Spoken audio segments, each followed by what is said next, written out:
How to create a vision board for financial goals. Gather your materials. To start, you'll need a few basic materials: a blank board, scissors, glue, magazines or printed images, and maybe some colorful markers or stickers. Your vision board should inspire you, so choose materials that make you feel motivated. Before you begin adding images, take a moment to write down your specific financial goals. What do you want to achieve?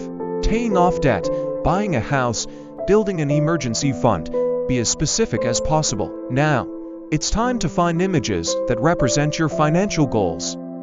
Think about what financial freedom looks like to you. Is it a picture of a home, a stack of savings, a dream vacation? Use visuals that trigger emotions and motivation. Next, organize your vision board in a way that's meaningful to you. Some people like to group similar goals together, like savings in one corner, debt-free goals in another. You can get as creative as you want here. Personalize your board with stickers, quotes, or even your own drawings. Make it something you're excited to look at every day. This is your vision, so it should reflect your unique financial journey.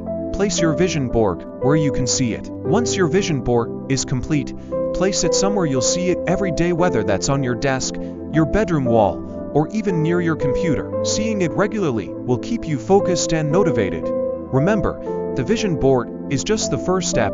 The real power comes from taking action. Set a plan for how you'll achieve these goals, whether it's creating a budget, setting up automatic savings, or finding ways to earn extra income. Your vision board is there to keep you motivated on your financial journey. Look at it often and use it as a reminder that you're capable of achieving your financial dreams.